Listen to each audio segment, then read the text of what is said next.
Good morning everyone. सबकी good morning मैंने देख ली चैट बॉक्स में।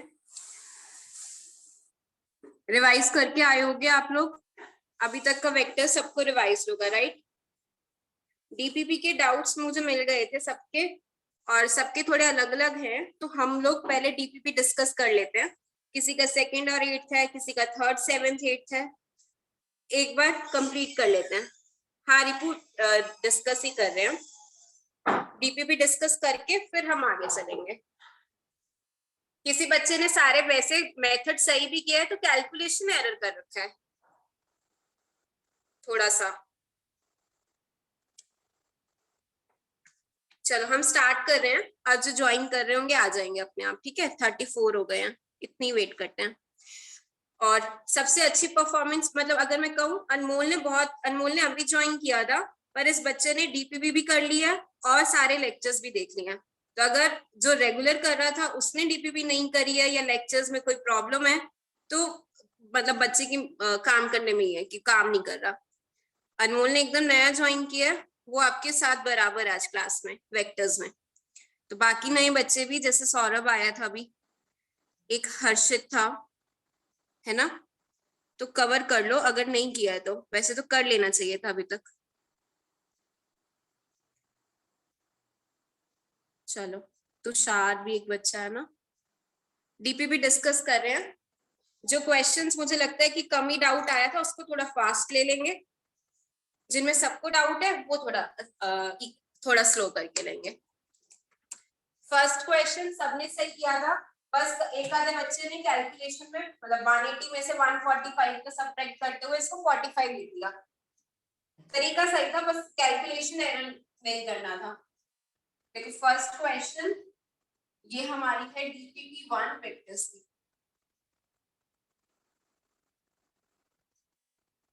फर्स्ट क्वेश्चन में आपको ऐसे दिया हुआ है कि ये बी वेक्टर है और ये ए वेक्टर है।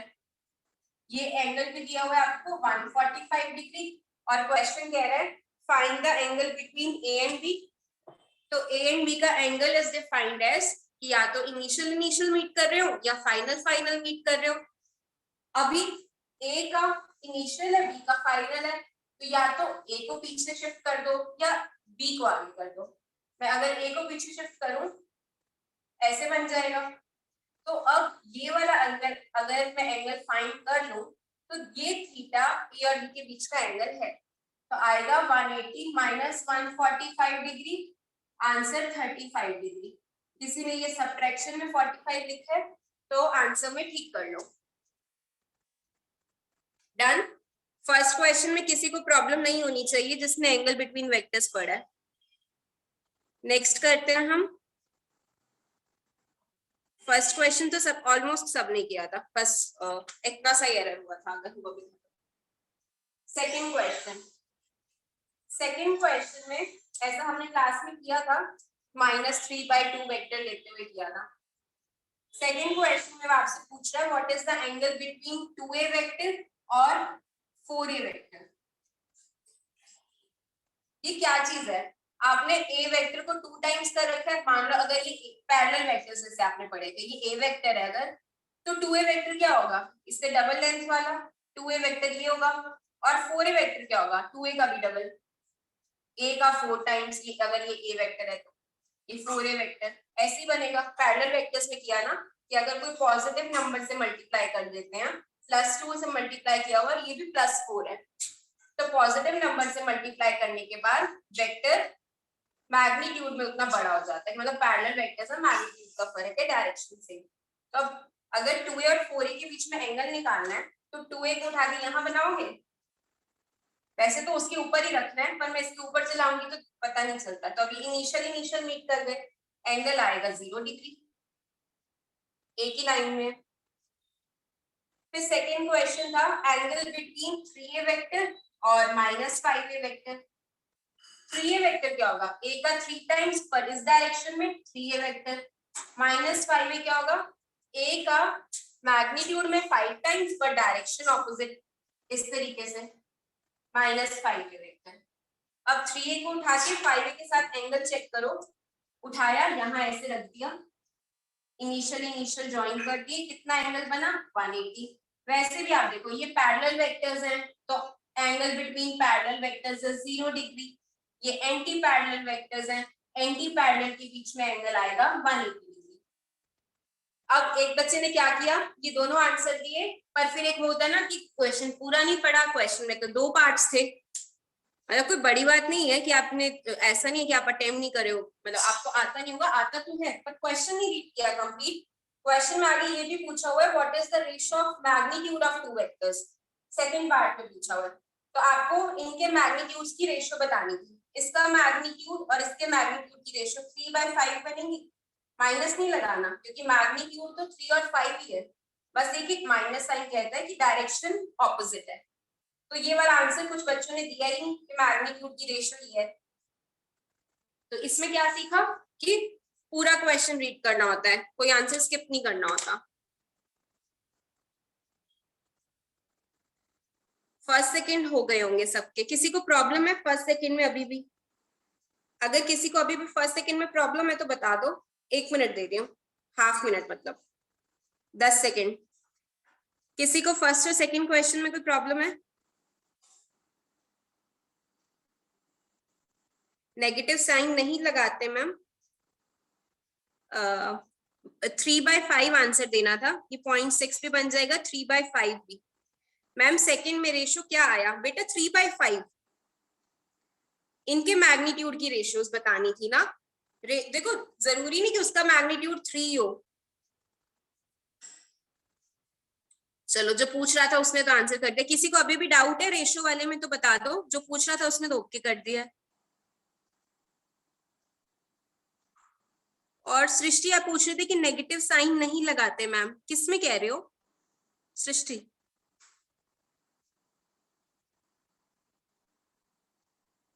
ओके है, चलो पूछना किसी को कुछ है, थर्ड क्वेश्चन पे चलें। 2q मैम, सृष्टि नहीं समझ आ रही 2q मैम मतलब? ये सेकंड क्वेश्चन ही था, 2 क्वेश्चंस हो गए। मैं पूछ रही हूँ अभी ये दोनों क्लियर है तो आगे चलिए, ये दोनों तो इजी थे, सबके ऑलमोस्ट हो गए थे। ठीक है, याद है मुझे, उधर याद है। मैम 3/-5 क्यों नहीं है? ठीक है, 3/-5 इसलिए नहीं है बेटा क्योंकि जो माइनस साइन होता है ना, माइनस मैग्नीट्यूड हमेशा पॉजिटिव होता है। मैग्नीट्यूड कहता है कि क्वांटिटी कितनी है, अमाउंट कितना है, तो वो नेगेटिव नहीं आता। फोर्स 5 न्यूटन का ही लगेगा। -5 न्यूटन का फोर्स का मतलब है कि आप अगर आप इस डायरेक्शन को अपनी पॉजिटिव एक्स एक्सिस मानते हो ना जनरली, और इस डायरेक्शन को नेगेटिव एक्स एक्सिस मानते हो, यहाँ ओरिजिन लेते हो, तो अगर आप इधर मूव करते हो तो आप कहते हो मैं पॉजिटिव डायरेक्शन में मूव कर रही हूँ, इधर जाते हो तो कहते हो नेगेटिव डायरेक्शन में मूव कर रही हूँ। अगर फोर्स आपका इस डायरेक्शन में लगता है, अगर मैंने इस डायरेक्शन को पॉजिटिव लिया और फोर्स का मैग्नीट्यूड है 5 न्यूटन, तो मैं उसको ऐसे लिखूंगी, एफ वेक्टर का मैग्नीट्यूड ऐसे, या एफ वेक्टर 5 और डायरेक्शन अभी मैंने लिखी, मतलब अच्छा इसको ईस्ट लिख लो अभी, क्योंकि इसको डायरेक्शन को भी लिखने का एक और तरीका वो भी सीखेंगे कंपोनेंट में, रेजोल्यूशन में। ये 5 न्यूटन और ईस्ट बोल दिया तो मैग्नीट्यूड भी देगी और डायरेक्शन भी देगी, ठीक है। अगर ये फोर्स इस डायरेक्शन में होता तो मैं इसको -5 न्यूटन लिख सकती थी, इसका मतलब वो इधर था। नेगेटिव साइन सिर्फ डायरेक्शन बताता है, मैग्नीट्यूड ये बात है। तो अगर ये वाला वेक्टर 3a वेक्टर है, कि कोई a वेक्टर होगा उसका 3 टाइम्स है जो आपका ये पहला वेक्टर था, जो दूसरा वेक्टर है वो मैग्नीट्यूड में a के 5 टाइम्स है, पर डायरेक्शन a वेक्टर की ऑपोजिट है। a के -a वेक्टर, अगर a वेक्टर ये है तो -a वेक्टर ये होता है, तो मैग्नीट्यूड तो सिर्फ 3 और 5 आएगा, माइनस का साइन नहीं आएगा। किसने पूछा था ये? मेघा ने। मेघा क्लियर है? मेघा बच्चा ठीक है अभी? हाँ, सृष्टि ने भी यही बात पूछी कि -5 क्यों नहीं आ रहा। माइनस साइन सिर्फ डायरेक्शन को बताता है कि डायरेक्शन ए के ऑपोजिट है, -a वेक्टर है। सृष्टि और मेघा अगर इन दोनों को डाउट आया है तो फिर और भी बच्चों को डाउट हो सकता है, क्योंकि एक पुराना बच्चा और एक नया बच्चा है। रेशो 3:5 लिखिए, किसी और को बच्चे को भी डाउट है? नमन आप यस मैम लिख रहे हो, यस का मतलब? रिपू कह रहे नो, अब मैं क्या समझू? बच्चे नो लिख रहे हैं, मतलब कोई डाउट नहीं है। सृष्टि भी ओके कह रही है, नो डाउट। मैं फिर रिपीट कर रही हूँ, किसी वेक्टर के आगे नेगेटिव लगा दो तो उसका मतलब है डायरेक्शन उल्टी है। अगर ए वेक्टर है वो ऊपर है तो माइनस ए वेक्टर नीचे है। ठीक है, अब हम थर्ड क्वेश्चन पे चल रहे हैं। थर्ड में कई बच्चों के डाउट्स थे ना, थर्ड में काफी बच्चों के डाउट्स थे, आने भी थे क्योंकि कुछ एंगल्स थे जो आपको नहीं पता थे अभी। तो थर्ड क्वेश्चन पे चलते हैं। थर्ड क्वेश्चन में आपके पास दो वेक्टर्स हैं जिनका मैग्नीट्यूड है 6 और 8। Two vectors they have magnitude 6 units and 8 units. देखो मैग्नीट्यूड दिए हुए हैं, एक 6 और एक 8 है। फाइंड रिजल्टेंट वेक्टर्स का मैग्नीट्यूड। रिजल्टेंट वेक्टर का सिर्फ मैग्नीट्यूड बताना है आपको जब उन दो जो वेक्टर्स हैं उनके बीच में अलग अलग एंगल्स दे रखे हैं। ये एक प्रैक्टिस का क्वेश्चन था। साउंड थोड़ा लो है बेटा, वो हो सकता है आपकी साइड से, क्योंकि रिकॉर्डिंग में मेरी साउंड देखना आप एकदम बराबर आती है। वैसे साउंड का कल मैं एक सिस्टम चेंज भी कर रही हूँ, कंपेयर करेंगे, जैसे बेटर लगेगा वैसे करेंगे। देखो बाकी बच्चों का ऑडियो क्लियर है? ओके है, हाँ ठीक है। क्योंकि रिकॉर्डिंग में भी पता चल जाता है ना, उल्टा कम करके सुनना पड़ता है। मुझे लगता है मैं ज्यादा तेज बोलती हूँ, उल्टा मुझे तो वॉल्यूम कम करना पड़ता है। ओके है, ठीक है। मेगा ईयरफोन्स यूज करके देखो, ईयरफोन्स यूज करके देखो, शायद ठीक आए।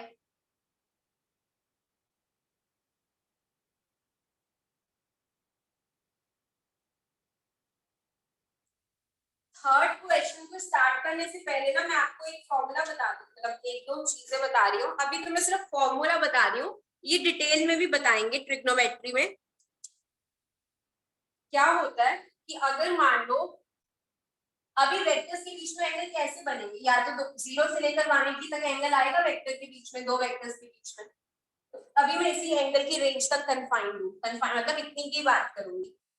अगर आपको साइन 90 तक तो आपने लर्न किया हुआ है कि साइन 90 डिग्री तक की वैल्यूज आती हैं 0 से 90 तक। 90 से एंगल बढ़ जाए, जैसे अभी 120 की वैल्यू निकालने को बोला हुआ है, 120 डिग्री यूज हो रहा है।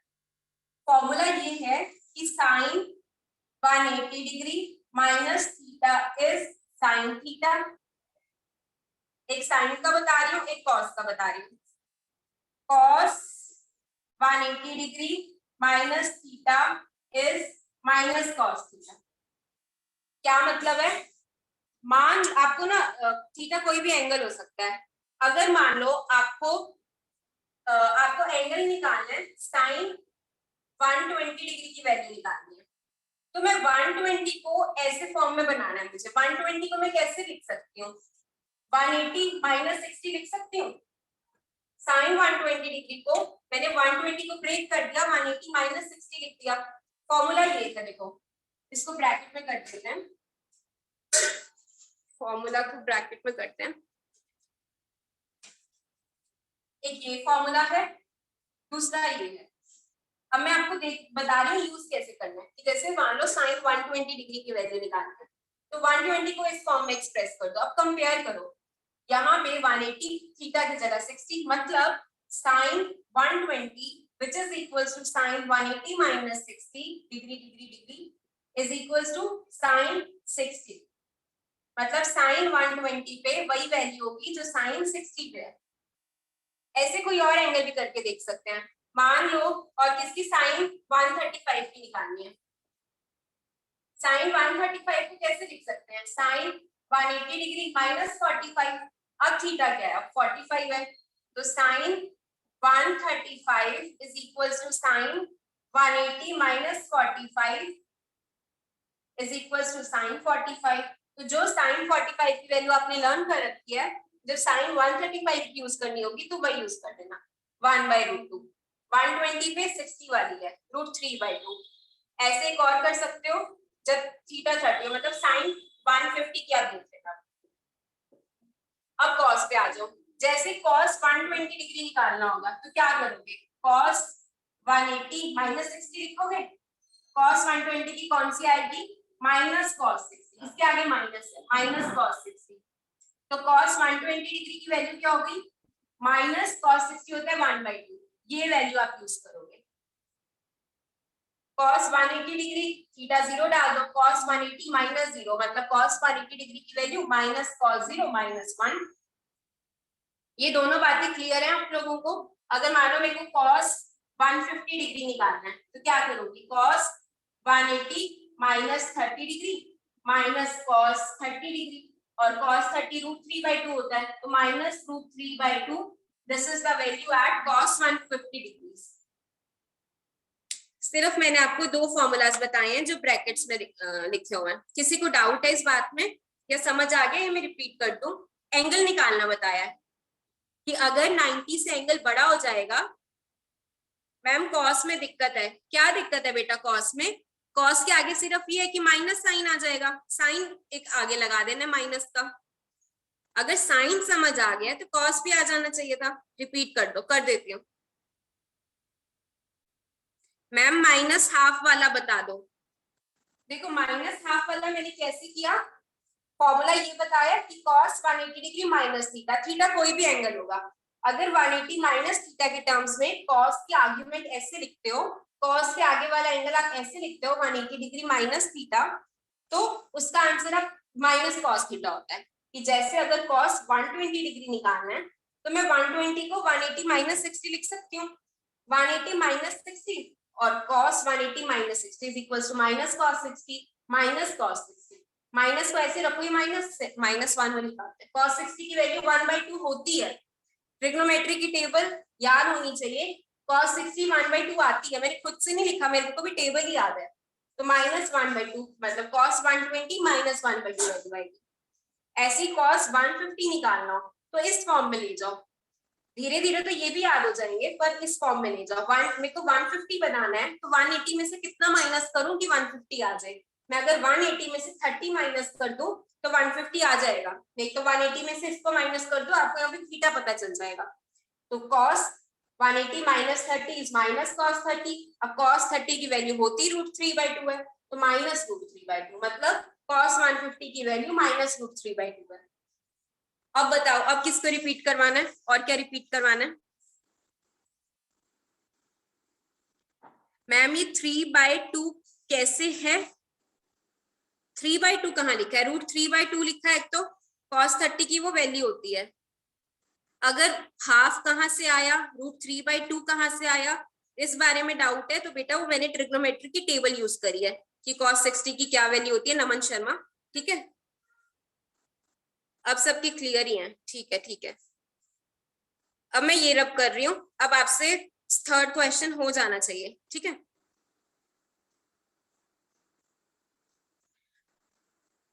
चलो फटाफट अब थर्ड क्वेश्चन करते हैं। इसको मैं इरेज कर रही हूँ, अगर नहीं लिखा है तो एक सेकंड में स्क्रीनशॉट ले लो, क्योंकि जरूरत पड़ जाती है, हम भूल जाते हैं। फटाफट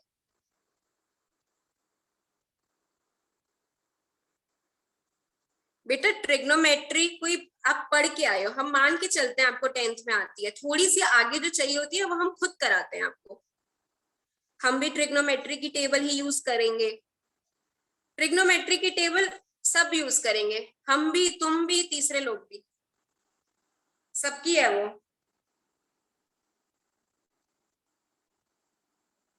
चलो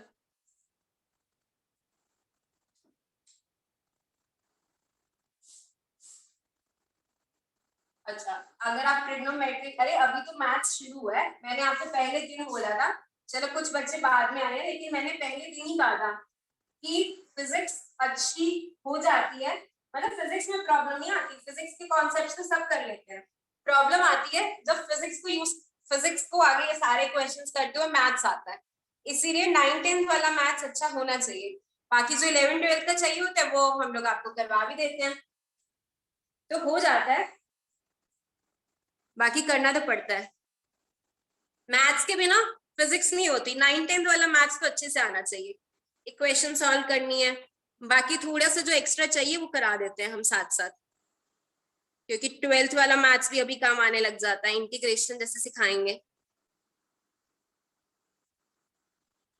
बाकी फिजिक्स साथ साथ पढ़ो, परेशान बिल्कुल नहीं करेगी आपको ये। और अगर नहीं पढ़ोगे तो फिर सबसे ज्यादा परेशान भी नहीं करेगी। अब दो वेक्टर्स हैं, मान लो वो ए वेक्टर और बी वेक्टर जो हम लेते हैं, एक का मैग्नीट्यूड 6, दूसरे का मैग्नीट्यूड 8। अब फटाफट करेंगे, देखो मेरे को यही था कि आपको एंगल्स नहीं निकालने आएंगे, अब एंगल सिखा दिया। फर्स्ट है रिजल्टेंट मैग्नीट्यूड का रिजल्टेंट वेक्टर का मैग्नीट्यूड बताना है। फर्स्ट केस में 0 डिग्री एंगल। कुछ बच्चों ने इसको पूरा सॉल्व किया कि √6² + 8² + 2ab cos थीटा पूरा किया, 2 × 6 × 8 cos 0। ठीक है, पर मेरे प्यारे से बच्चे ने क्या कर दिया, मैं नाम नहीं ले रही, उसने क्या किया है, इसको √196 आया है और इसको 13 लिख दिया है। क्यों ऐसी मिस्टेक क्यों करी है? ये 14 का स्क्वायर होता है, नहीं भी आता, पता था ना 0 डिग्री है तो 8 + 6 होना था, 14 आंसर आना था, 13 आंसर लिख दिया, 196 का √ को 13 कर दिया। अब ऑब्जेक्टिव पेपर होगा तो बिल्कुल ही गलत हो जाएगा, जब 4 में से एक सिलेक्ट करना पड़ेगा। 0 डिग्री होगा, हाँ मैं देख लूं क्लास में है, हाँ है, तो अब पता चल जाएगा किसने किया ऐसा काम। 0 डिग्री है, आपको ये भी याद है जब हमने R मैक्सिमम किया था, हमने क्या कहा था, मैक्सिमम रिजल्टेंट कब आता है, जब वेक्टर्स के बीच में एंगल 0 डिग्री होता है।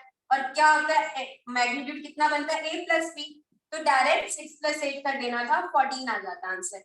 अगर ये चीज भी करी है तो इसको ऐड करोगे, cos 0 1 होता है, ये 14 आंसर आएगा।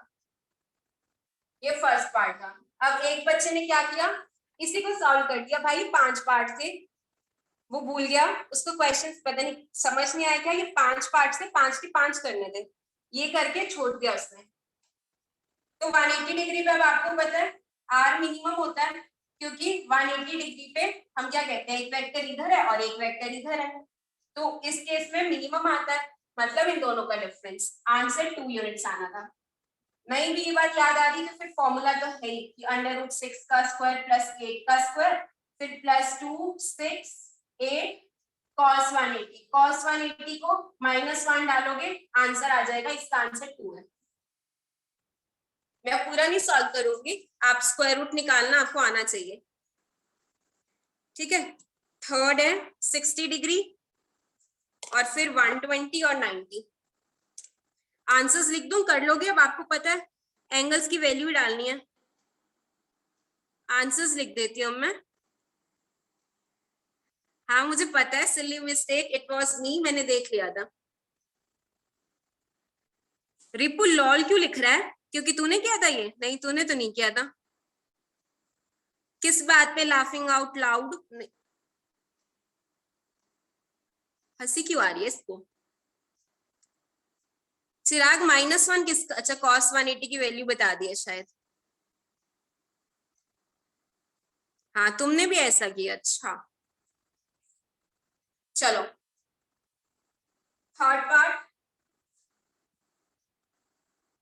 मैं डायरेक्ट ना आपको आंसर्स दे रही हूँ, वैल्यूज बता देती हूँ कि वैसे cos 60 और cos 90 की तो पता ही है, cos 60 1/2 होता है और cos 120 -1/2, cos 90 0।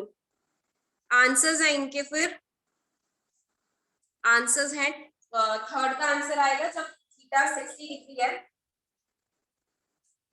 जब थीटा 60 डिग्री है, आंसर आपका 2√37 है। कोई बात नहीं, आपको आपने जनरली बच्चों ने ना इसको ऐसे 4 × 37 जो भी बनेगा वो बनाना है, दोनों आंसर्स ठीक है। फोर्थ का है 2√13, ये √52 बन जाएगा, दोनों ठीक है, कैसे भी लिख दो, और ये फोर्थ हुआ।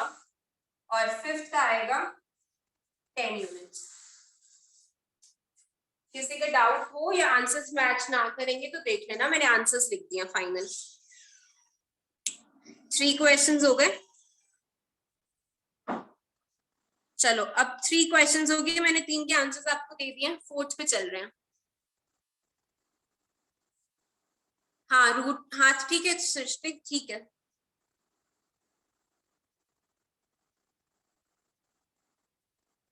नेक्स्ट क्वेश्चन है कि 2 equal forces have the resultant equal. ये जनरली मतलब किसी ने डाउट में नहीं डाला पर कर देते हैं। डीपीपी कंप्लीट डिस्कस करते हैं। Two equal forces have their resultant equal to either. इसका मतलब है कि जो दो फोर्सेस जिनको आप ऐड कर रहे हो वो खुद भी आपस में इक्वल है और जो उनका रिजल्टेंट है उसका मैग्नीट्यूड भी इन्हीं के बराबर है, तो इनके बीच में एंगल कितना होगा। ये क्वेश्चन ना मतलब अलग अलग लैंग्वेज में ऐसे ही पूछा जाता है। कई बार बोलेगा दो वेक्टर्स हैं सेम मैग्नीट्यूड के, उनके रिजल्टेंट का मैग्नीट्यूड भी इतना है, सेम है, तो एंगल बताओ। अब इसमें फोर्सेस बोल दी, घुमा फिर आगे पूछेगा। या दो इक्वल या एंगल, अब आप याद ही कर लेना ऐसे, क्योंकि एक जैसे कोई कॉमन घिसा पिटा क्वेश्चन होता है ना तो उसका याद ही रह जाता है आंसर ही। पहले डिराइव कर लेते हैं फिर याद करेंगे। क्वेश्चन नंबर 4, मान लो ए का मैग्नीट्यूड कह लेते हैं x है, बी का मैग्नीट्यूड भी x है, आर का मैग्नीट्यूड भी वो कह रहा है x है। अब इंग्लिश लिखी हुई थी कि two equal vectors have their resultant equal to either, तीनों सेम है। फॉर्मूला क्या होता है, R square is A square plus B square plus 2ab cos theta. x का square is equals to x square plus x square plus 2x square cos theta. ये किधर जाएगा, देखो एक x स्क्वायर गया, minus x square is equals to 2x square cos theta. cos theta आ गया आपके पास -1/2। अब ये वैल्यू याद रहेगी कि ये आता था 120 डिग्री में। 120 डिग्री का मतलब क्या है कि एक वेक्टर इधर है, उतना ही एक वेक्टर इधर है, ये भी मैग्नीट्यूड x, ये भी मैग्नीट्यूड x, रिजल्टेंट भी इनके बीच में से भी जाएगा। देखो रोम्बस वाला केस किया था ना कि अगर ये दोनों वेक्टर्स का मैग्नीट्यूड सेम है तो जो रिजल्टेंट वेक्टर है वो एंगल बाइसेक्टर में से जाएगा, तो ये 60 है, ये भी 60 होगा। ये बात करी थी ना कि ये वाला वेक्टर और ये वाला वेक्टर का मैग्नीट्यूड सेम होगा, रोम्बस के केस में क्या था, क्योंकि पैरेललोग्राम अब ऐसा बन जाएगा ना, ऐसा बन जाएगा, तो ये भी वैसा ही केस आएगा, रोम्बस वाला ही। वो अब देखने में थोड़ा बेकार लग रहा है, पर ये भी बराबर वाली लेंथ है, रिजल्टेंट की लेंथ भी x ही आ रही है, और ये जरूरी है कि एंगल बाइसेक्टर, इसके साथ भी 60 बनाएगा, ये इसके साथ भी। अब हम याद रखेंगे कि अगर या तो दो वेक्टर्स हैं, इक्वल मैग्नीट्यूड है, दो वेक्टर्स के दोनों वेक्टर्स का इक्वल मैग्नीट्यूड है, और अगर इनके बीच में एंगल 120 है तो रिजल्टेंट का मैग्नीट्यूड भी x आएगा। या रिवर्स कर लो कि अगर रिजल्टेंट भी सेम आ रहा है, दोनों वेक्टर्स भी सेम है, तीनों की लेंथ सेम है, तो एंगल 120 होगा। ऐसे कोई बहुत ज्यादा इंपॉर्टेंट बात भी नहीं है, पर याद हो गया तो भी ठीक है, नहीं होता तो भी ठीक है, मतलब ऐसे बीच बीच वाली बात है। चलो नेक्स्ट क्वेश्चन देखते हैं। हो गया फोर्थ क्वेश्चन, या किसी को डाउट है? फास्ट तो नहीं हो गया? किसी को डाउट है तो बेटा बता दो। मैम रोम्बस वाले केस में तो दोनों वेक्टर इक्वल थे, लेकिन उसमें रिजल्टेंट को इक्वल नहीं लिया था, तो हाँ उससे क्या फर्क पड़ता है। रोम्बस रोम्बस क्या होता है, रोम्बस को आप क्या डिफाइन करते हो कि साइड्स इक्वल है, एंगल थोड़ी ना बीच का डिफाइन करते हैं। रोम्बस आप पहले से पढ़ के आए हो ना, मैंने रोम्बस नहीं पढ़ाया है। रोम्बस वाले केस में तो दोनों वेक्टर इक्वल थे, लेकिन उसमें रिजल्टेंट को इक्वल तो नहीं लिया था, इसमें तो रिजल्टेंट भी इक्वल है, तो कोई बात नहीं, होने दो। तो मतलब रोम्बस ऐसा बनाओ कि एंगल 120 हो, तो उसका डायगोनल सेम बनेगा साइड्स के। प्रूफ कर लेना ज्योमेट्री से कि रोम्बस लो, रोम्बस के साइड्स मतलब एंगल 120 रखो, और प्रूफ कर लेना कि उसका डायगोनल सेम लेंथ का बनेगा।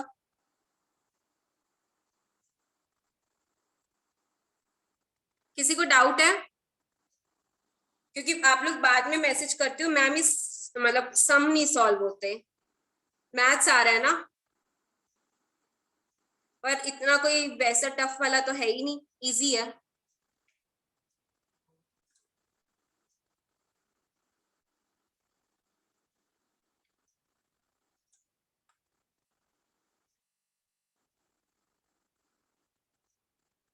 चैट बॉक्स में तो क्लियर है मैम ही आ रहा है। सौरभ बच्चा आप नए हो ना, आप एक बार बात करना मुझसे। सौरभ, अनमोल, सौरभ और अनमोल दोनों एक बार चैट बॉक्स में आओ। नए बच्चों का क्या सीन है वो देखना एक बार।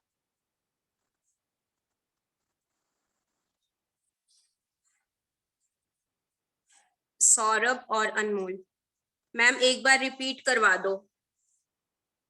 ये तो नमन शर्मा कह रहा है, रिपीट कर देते हैं। अनमोल को क्लियर है? मैम हम भी नए हैं, सेकंड क्लास है आज। तो बेटा मैंने आपको जब 5 लेक्चर्स बोले हैं ना वेक्टर्स के देखने तो वो तो देखने पड़ेंगे, मैंने इसलिए बोला था। हाँ कोई बात नहीं अनमोल, रिपीट मैं कर देती हूँ। हाँ वही बात है ना, देखो जब तक आप नहीं मुझे बताओगे, मैंने अब कितनी मुश्किल से निकलवाया आपके अंदर से कि रिपीट करवाना है तो बोलो। पहली बात तो है नमन शर्मा, आपकी अगर 5th क्लास है और अगर आप पुराने लेक्चर्स नहीं देख के आए हो तो मैं कुछ नहीं कह सकती, क्योंकि मेरा आपके बाद भी एक बच्चा नया आया है जिसने कंप्लीट करके आया लेक्चर्स। मैंने खुद बोला था क्लास में सेट होना है तो प्लीज वो लेक्चर्स देख लो, वरना क्लास समझ नहीं आएगी।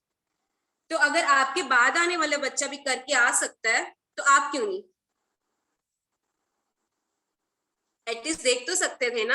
अब कोई कह रहा है मेरी सेकंड है, हर्षित से भी बात हुई थी मेरी, हर्षित आपको भी मैंने बोला था कि लेक्चर्स देख के आना।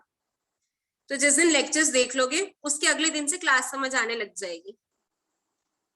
मैं इसको रिपीट कर रही हूँ, इसमें कुछ ऐसे मैंने फिजिक्स का तो सिर्फ ये फॉर्मूला लगाया, उसके बाद अब आपका मैथ्स है। अगर ढीले हो मैथ्स में तो थोड़ा इसको इम्प्रूव करो, अपने मैथ्स को ज्यादा क्वेश्चंस करो। दो वेक्टर्स हैं जिनको हमने ऐड करना था, उनको ए बी लेके चल रहे थे, मैंने इसलिए इस क्वेश्चन में भी ए बी लिख दिया। ए का मैग्नीट्यूड और बी का मैग्नीट्यूड सेम है, आप कुछ भी ले सकते हो। ये 5 है, ये 5 है, तो ये भी 5 होगा, ये क्वेश्चन बोल रहा है। तो मैथ्स के क्वेश्चन ऐसे ही लेट करते थे ना, कि मैं इसके मैग्नीट्यूड को एक्स लेट कर देती हूँ, कि मैं ये करके आया आप 9th-10th में कि let the magnitude be this, फिर उसका पूरा इक्वेशन सॉल्व करते थे। तो मैंने ए के मैग्नीट्यूड को एक्स लेट किया, बी के मैग्नीट्यूड को एक्स लेट किया, और वो कह रहे हैं रिजल्टेंट का मैग्नीट्यूड भी सेम ही है, अगर ये 2 है, ये 2 है, ये भी 2 है। फिर मैंने फॉर्मूला में डाल दिया, ये फॉर्मूला आपके पास है, यहाँ अंडर रूट में होता है, इसको स्क्वायर कर दो, तो ऐसा पहले लिखा था। तो आर की जगह पे एक्स डाल दिया, ए और बी की जगह पे भी एक्स एक्स डाल दिया, सारी इक्वेशन एक्स की टर्म्स में आ गई। अब मैं ये बताऊं कि मैं एक्स को इधर लेके गई, वो 0 हो गया, फिर एक एक्स स्क्वायर बचा, ये माइनस एक्स स्क्वायर आया। ये चीज अगर मैं बताने बैठूंगी बेटा, मेरे को फिजिक्स में पढ़ानी है ना, तो इस चीज पे आपको मेहनत करनी पड़ेगी, क्योंकि बच्चों ने तो आंसर्स दिए हैं मुझे, तो इस चीज पे आपको थोड़ा हार्ड वर्क करना पड़ेगा अगर ये नहीं समझ आया। उसके बाद मैंने एक्स स्क्वायर देखो कैंसिल कर दिया, cos थीटा माइनस हाफ आ गया। ये कहाँ पे होता है, मैंने इससे पहले बोर्ड पे यही लिखा था कि cos 120 की डिग्री की वैल्यू माइनस हाफ होती है। तो cos थीटा माइनस 1/2 आ रहा है, ये कहाँ पे होता है, cos 120 डिग्री पे, तो थीटा आ गया 120 डिग्री। ठीक है, इसमें और ज्यादा क्या रिपीट करूं, लगाई तो सिर्फ मैग्नीट्यूड की इक्वेशन ही है।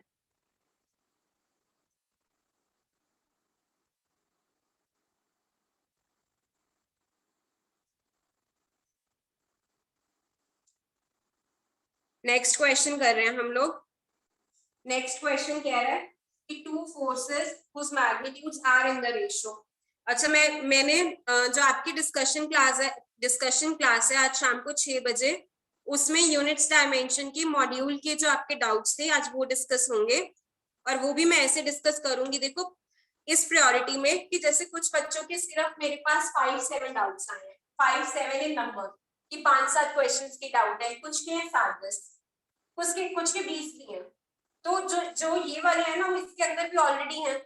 तो 3-4 बच्चे हैं जिन्होंने सिर्फ इतने कोई डाउट्स भेजे हैं, जिसने इतने भेजे हैं उसके ये भी कवर हो जाएंगे। तो आज की डाउट क्लास आप सारे अटेंड कर लेना, सारे मतलब जिन्होंने यूनिट्स डायमेंशन अटेंड किया हुआ है। जो बिल्कुल नए बच्चे हैं वो आज की डिस्कशन क्लास स्किप कर सकते हैं, क्योंकि आप लोगों के पीछे ये मॉड्यूल का डिस्कशन थोड़ा सा मैंने डिले किया, क्योंकि अब संडे को बच्चों का टेस्ट भी है ना।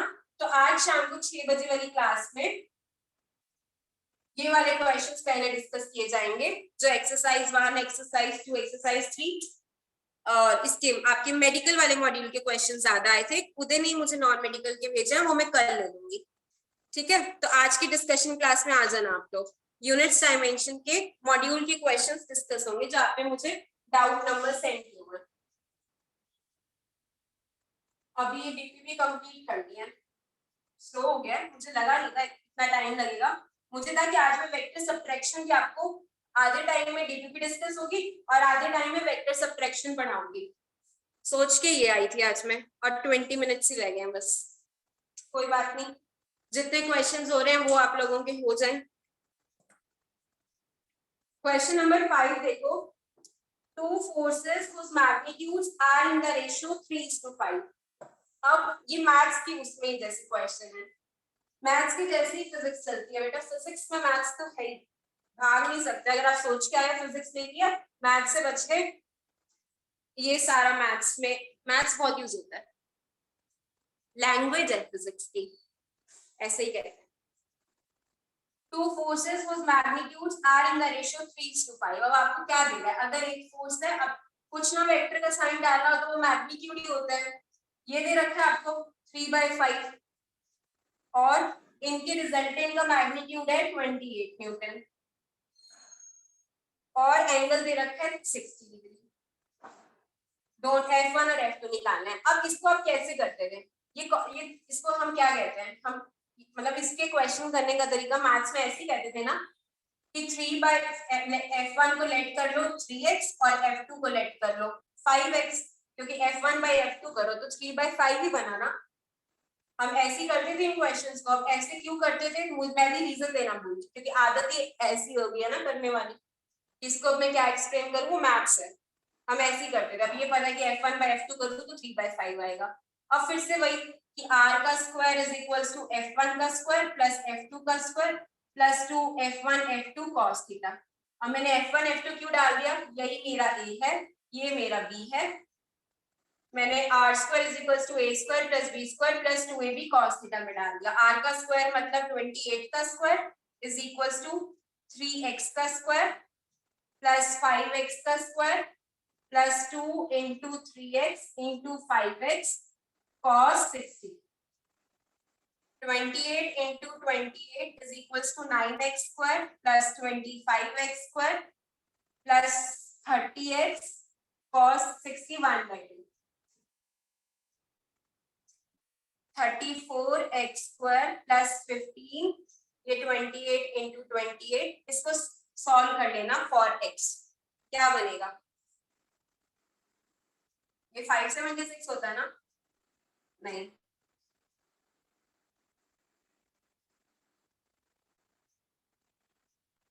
784 में से -15 करो और वो 34 से डिवाइड करोगे। अब मैं इसका आंसर दे रही हूँ, पहले तो x की वैल्यू आएगी मैम 15 into 2, अरे cos 60 1/2 ही तो होता है। अच्छा x स्क्वायर रह गया, रुको x स्क्वायर रह गया,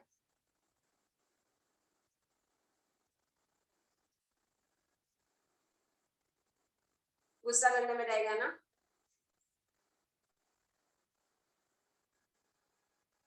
अब तो आसान हो जाएगा, कैंसिल ही हो जाएगा। 7 4 दा 7 9 दा 7 7 दा 49,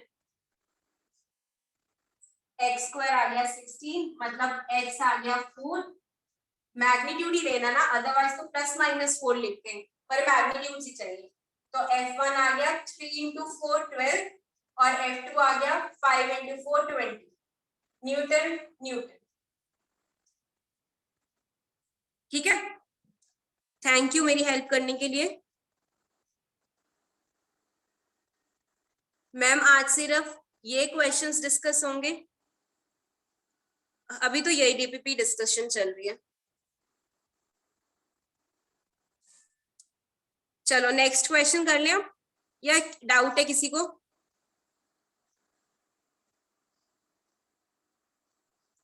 किसी को डाउट है बच्चा, आगे चलें। नेक्स्ट, चलो आप ही नेक्स्ट कह रहे हो, कशिश कह रही है, ठीक है। नया बच्चा कशिश कह रहे हैं, नए बच्चे बता दो, नए बच्चों से फिर ये रहता है आपको आ गया तो पुरानों को भी आ जाएगा। अनमोल ने कह दिया यस मैम। एक ये बच्चा है जिसने नया नया आया पर अपनी इमेज अच्छी बना ली आते ही, गुड, आते ही छा गई अनमोल। अनमोल गर्ल हो या बॉय हो, मैंने पूछा भी नहीं। अनमोल गर्ल है या बॉय है, मेघा भी गर्ल है, हाँ मैम मैंने नहीं बनाई अरे है, मतलब आप लोगों का जो रेफर करके आए हो आप लोग, तो मतलब वो पता ही रहता है कि ये बच्चे रे के हैं। पर अब किसी ने करा, उसने अपने आप वीडियोस देखी, मुझसे वीडियोस मांगी, मुझसे खुद डीपीपी मांगी, मुझे बताया, मैंने वीडियोस देख लिया मैम, सारा समझ आ गया। तो कांटेक्ट बच्चा करेगा तो टीचर को तो याद हो ही जाएगा ना। कुछ बच्चे मुझे पीछे पढ़ना पड़ता है कि भाई तूने लेक्चर ही नहीं अटेंड करा, तू क्लास में जल्दी निकल गया। शुरू शुरू में तो कहूंगी क्योंकि छोटे हो, बाद में तो फिर अगर नहीं पढ़ोगे तो फिर कितना कोई पीछे पड़ेगा आपके।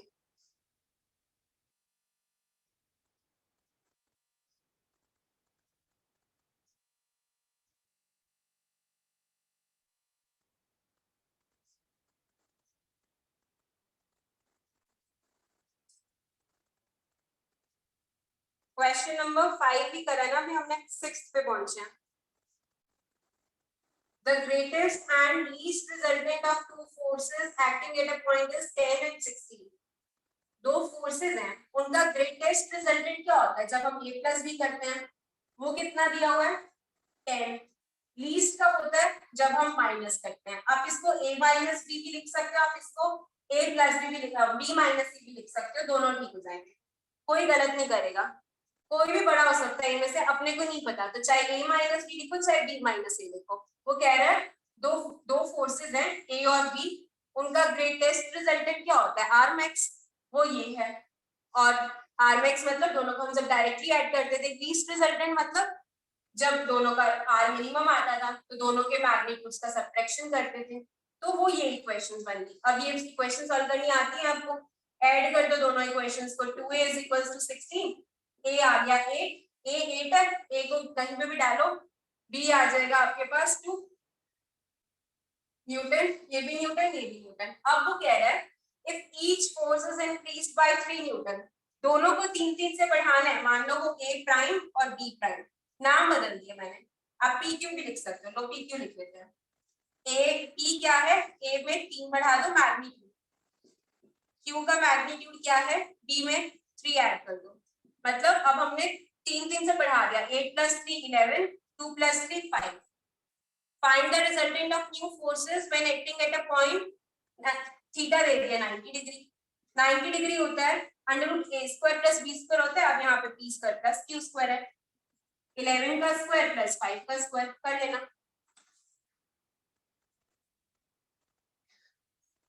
ठीक है, आंसर है इसका √146, √146 आंसर है, इतना ही करना था।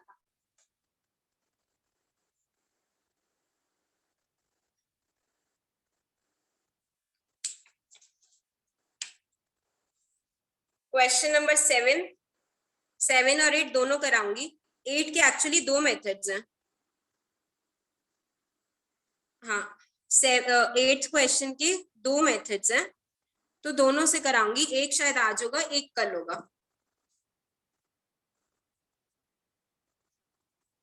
7th क्वेश्चन देखो, 7th क्वेश्चन में क्या पूछ रहा है, which pair of the following forces will never give resultant force of 2 Newton. आपको दो फोर्सेस के मैग्नीट्यूड्स दिए हुए हैं, जैसे ए का मैग्नीट्यूड और बी का मैग्नीट्यूड कुछ कुछ दिया हुआ है, तो रिजल्टेंट 2 न्यूटन कभी बन सकता है या नहीं बन सकता, ये पूछना है। ऐसा क्वेश्चन जनरली जब सिर्फ वेक्टर का टेस्ट हो ना, जैसे इस बार आपकी टेस्ट में तो यूनिट्स डायमेंशन और वेक्टर आ रहे हैं, अभी भी क्वेश्चन बन सकता है। जब नेक्स्ट टेस्ट होगा तो मोस्ट प्रोबेबली सिर्फ वेक्टर्स आएगा। तो ये ऐसा क्वेश्चन एक आता ही आता है, कोई टीचर पेपर बना ले बनता ही बनता है उस पेपर में क्वेश्चन, क्योंकि 45 क्वेश्चंस, जैसे नीट के 45 क्वेश्चंस कवर करने होते हैं, 45 में एक ऐसा बनता है। हमको रिजल्टेंट चाहिए 2 न्यूटन का, पहला पेयर है 2 न्यूटन और 2 न्यूटन। इस केस में मिनिमम वैल्यू रिजल्टेंट किस रेंज में लाई करेगा, रिजल्टेंट लाई करेगा इन दोनों का डिफरेंस 0, इन दोनों का मैक्सिमम 4, तो 2 इस रेंज में लाई करता है, तो ये पेयर तो दे देंगे 2 न्यूटन एज अ रिजल्टेंट।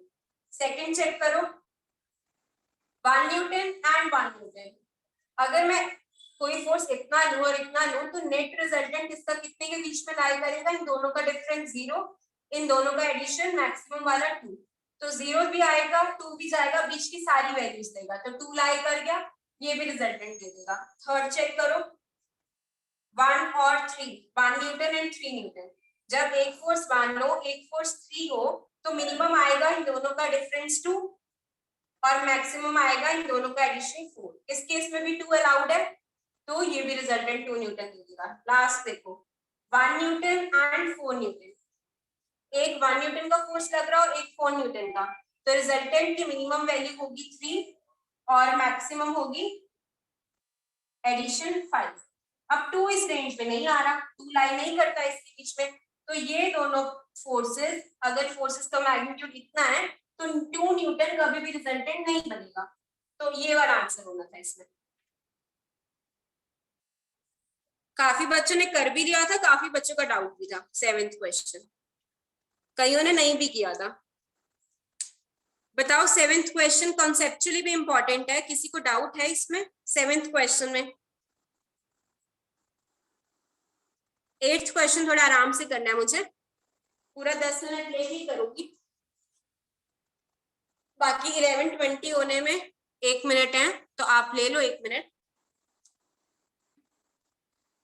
जिन बच्चों को कोई डाउट नहीं है वही रिपीटेडली मैसेजेस कर रहे हैं, जिनको डाउट्स आ रहे हैं वो शांत बैठे हैं, उनसे निकलवाने पड़ते हैं। कब तक निकल, मतलब मैं कितनी बार पूछूंगी बेटा, आप खुद बताना पड़ेगा आपको।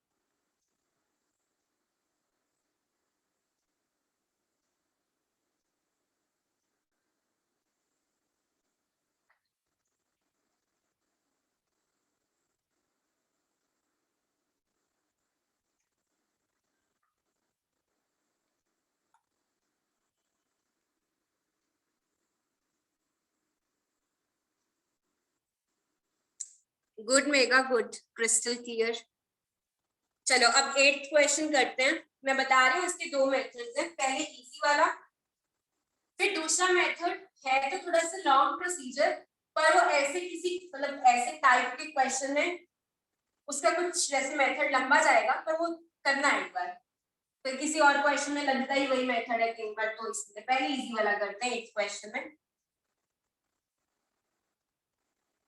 8th क्वेश्चन कह रहा है कि the sum of the magnitude of two forces acting at a point is 18। दो फोर्सेस हैं, दो forces sum of the magnitude, अगर एक फोर्स का मैग्नीट्यूड F1 है, दूसरे का मैग्नीट्यूड F2 है, तो F1 प्लस F2 18 है।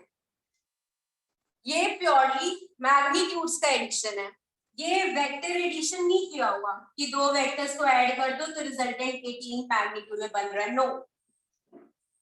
अगर एक फोर्स 2 न्यूटन है, दूसरा 3 न्यूटन है, हाँ वेक्टर एडिशन करने के बाद उनका आंसर 1 से लेकर 5 के बीच में लाई करेगा।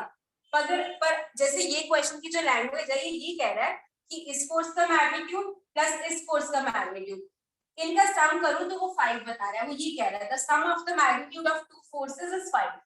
तो प्योरली मैग्नीट्यूड्स को ऐड करो, मैंने वेक्टर साइन नहीं बनाया, तो वो आपको a प्लस मैक्सिमम ये वाली वैल्यू दे रहा है कि एक्चुअली उनके मैग्नीट्यूड का सम 18 है।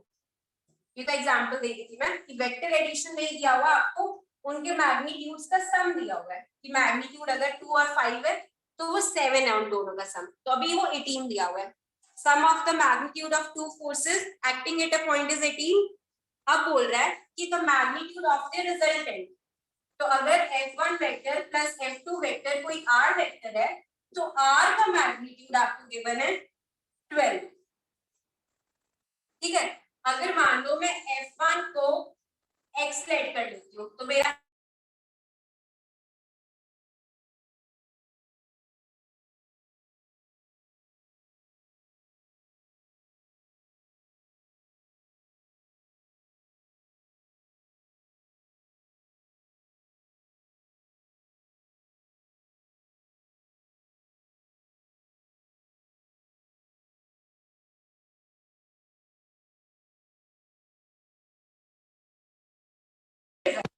जो रिजल्टेंट है ये 90 डिग्री एंगल बना रहा है, मान लो F1 वेक्टर के साथ। अब जो रिजल्टेंट होता था पैरेललोग्राम लॉ में, वो दोनों वेक्टर्स को जिनको हम ऐड करते थे उनके बीच में से निकलता था ना, तो अच्छा 1 मिनट, फोन आया था, मैं भूल गई थी, आज मैंने सोचा था एयरप्लेन मोड पे करूंगी, और पिछली बार भी नहीं सर का ही फोन था, वीडियो पॉज हुई थी। स्टार्टिंग से ही करना पड़ेगा। देखो मैं क्या बोल रही हूँ, रब करके दोबारा बता रही हूँ।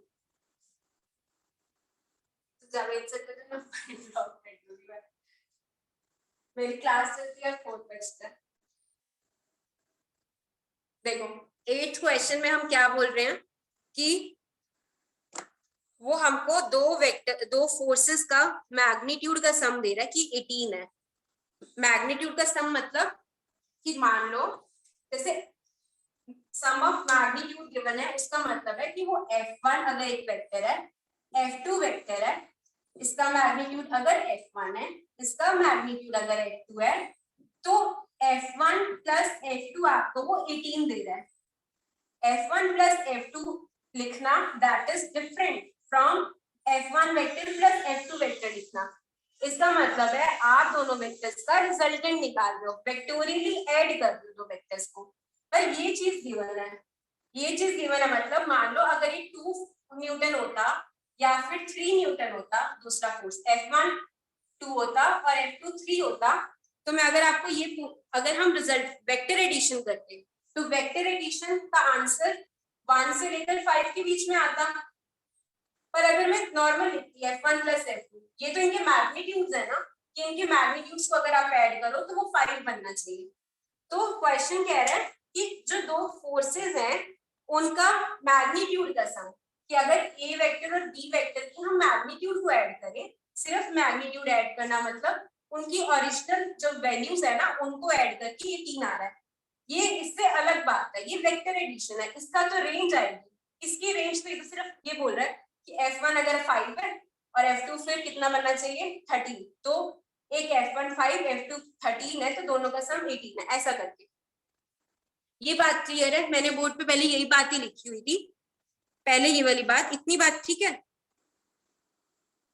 3 बच्चों ने क्लास लीव करी है, करें ये बच्चे। 8th क्वेश्चन इंपॉर्टेंट है, होने दो इनका मिस, इनको भी पता चले। मैंने बोल रखा क्लास 11:30 तक है तो 11:30 तक ही रहेगी।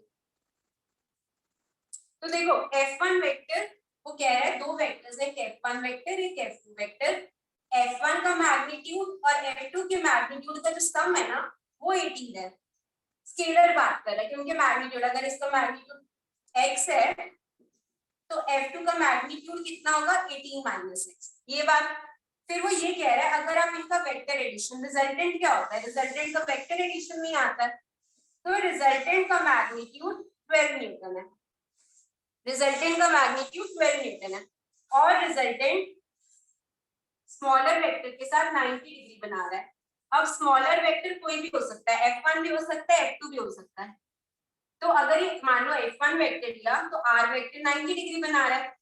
फिर हम ये कह रहे थे पैरेललोग्राम लॉ में क्या होता था, जो R वेक्टर है जिन दो फोर्सेस को ऐड करते हैं उनके बीच में से निकलता है ना, तो ये अगर R ऐसे बनाया तो मेरे को दूसरा वेक्टर ऐसे ही बनाना पड़ेगा ना, ऑब्ट्यूज एंगल बनाना पड़ेगा। मैं इधर तो नहीं बना सकती क्योंकि रिजल्टेंट को अगर मैं ऐसे बना दूं F1 और F2, तो रिजल्टेंट तो ऐसे बनाना चाहिए हमेशा इन दोनों के बीच में से, पर अगर रिजल्टेंट ही ऐसे है तो दूसरा वेक्टर इधर ही जाना चाहिए, ऑब्ट्यूज एंगल बनाना चाहिए, 90 से बड़ा बनना चाहिए, कितना भी बना सकते हैं।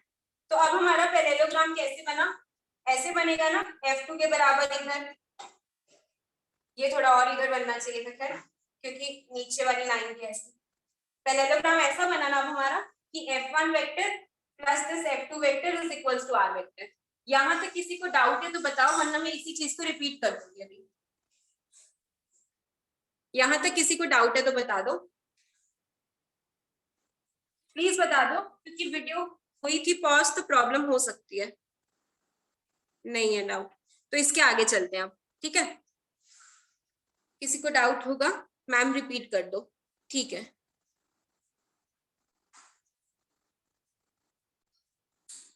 जो रिजल्टेंट वेक्टर है, अब आपको दिखा होगा कि स्मॉलर मैग्नीट्यूड हम स्मॉलर क्या लें, हम किसी को भी अभी ले सकते हैं, हमें नहीं पता F1 छोटा है या F2 छोटा है। 18 माइनस x कर देने का मतलब ये नहीं है कि F2 बड़ा होगा कि यहाँ 18 लिखा हुआ है। अगर ये 11 हो तो 18 माइनस 11 ही 6 आएगा, वो चीज अपने आप आंसर में आ जाएगी। जब आप F1 आंसर निकालोगे अपने आप छोटे वाली टर्म ही यहाँ आएगी।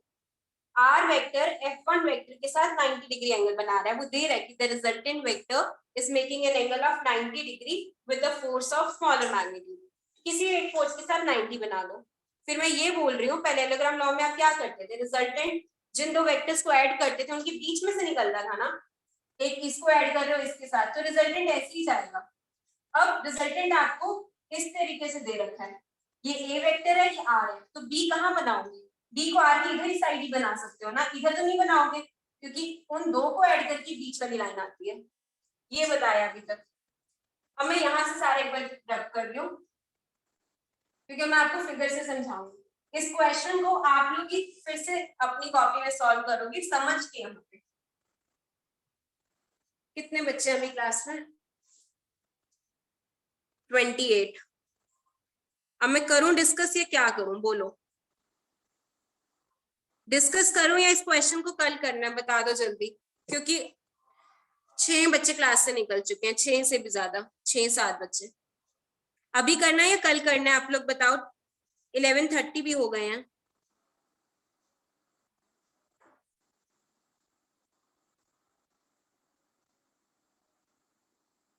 करवा दो, ठीक है, आप लोग कह रहे हो मैं करवा देती हूँ। तो ये देखो, फिर हमारा F1 वेक्टर हमने x लिया, ये वाली लेंथ आपको 12 पता है, और ये वाला वेक्टर आपको 18 - x पता है। तो ये पैरेललोग्राम कैसे बनना चाहिए, ऐसे कुछ, ये पैरेललोग्राम ऐसे बनना चाहिए, ये मेरा a वेक्टर जैसे था, ये b वेक्टर, ये रिजल्टेंट वेक्टर, ये पैरेललोग्राम मतलब ये साइड a है तो ये लेंथ भी a होनी चाहिए, लेंथ में ये b वाली है या F2 है तो ये वाली भी b होनी चाहिए। बोर्ड में हो सकता है आपको अनइवन लगे, पर मैंने अपनी तरफ से सेम बनाई है कि ये लेंथ भी b बनाई है, ये लेंथ भी b बनाई है, या मैं इसको अगर F2 बोल रही हूँ तो ये मेरा अगर लेंथ F1 है, ये F2 है, तो ये भी F2 है और ये F1 है। अब सिर्फ इस ट्राइंगल को देखो, ये 90 डिग्री है, ये x है, ये 18 - x है और ये 12 है। In right angle triangle ABC, in right angle triangle ABC आपको x ही तो फाइंड करना है, तो 18 - x का square is equals to 12 square plus x square. क्या लगाया मैंने, पाइथागोरस लगाई है। हाइपोटेन्यूज का स्क्वायर कि AC का square is equal to AB का स्क्वायर प्लस BC का स्क्वायर। 18 का स्क्वायर कितना होता है, 326,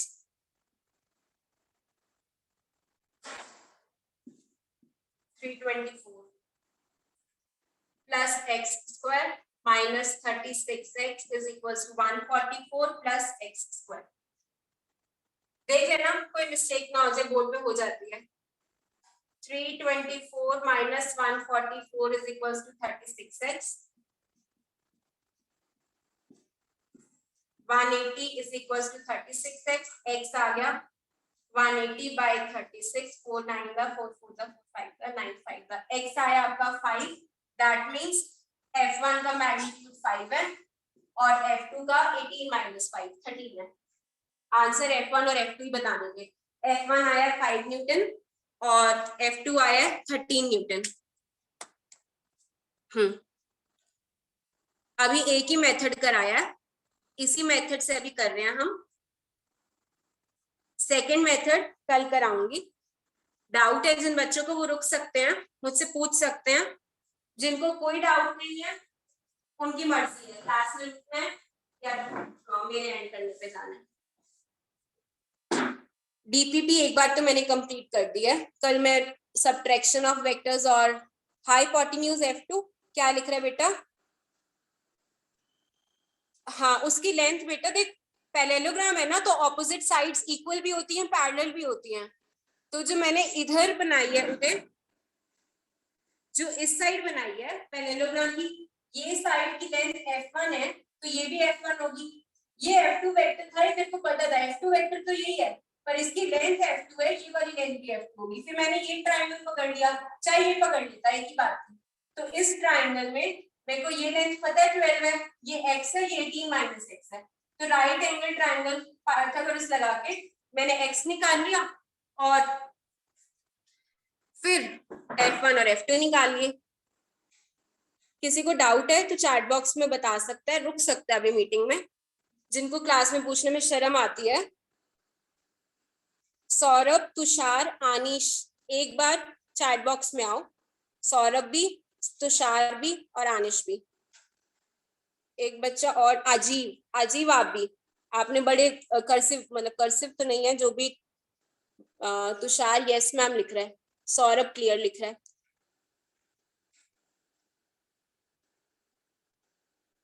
हो सकता है धृति अगर जो आप लिख रहे हो, इतनी सी बात लिखने से तो है, पर क्वेश्चन के साथ और कुछ ऐड मत करना। धृति जो आपने लिखा। अजीब कह रहे clear, Tushar yes ma'am. Tushar yes का मतलब, तुषार यस का मतलब मुझे ये बताओ कि कोई डाउट है या नहीं। या तो लिखो नो डाउट, या कह दो मैम ये प्रॉब्लम आ रही है, नहीं तो व्हाट्सएप पे आ देना। फिर मीटिंग एंड कर दो फिर। नहीं बोल रहे आप लोग फिर। चलो फिर एंड करते हैं। सी यू टुमारो। नहीं, इवनिंग में आ जाना, जिन्होंने यूनिट डायमेंशंस के मॉड्यूल कर रखे हैं या एटलीस्ट लेक्चर्स भी देख लिए हैं जो बीच में आए थे। तनीषा बेटा, आप भी एक बार बताना कितना समझ आया, कोई डाउट है तो। तनीषा, साक्षी, कृतिका,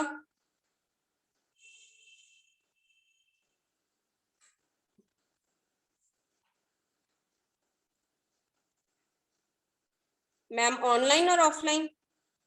अरे डिस्कशन क्लास भी अभी ऑनलाइन ही है, इवनिंग क्लास भी ऑनलाइन ही है, अभी कुछ भी ऑफलाइन नहीं है। ठीक है, चलो क्लास एंड कर रहे हैं।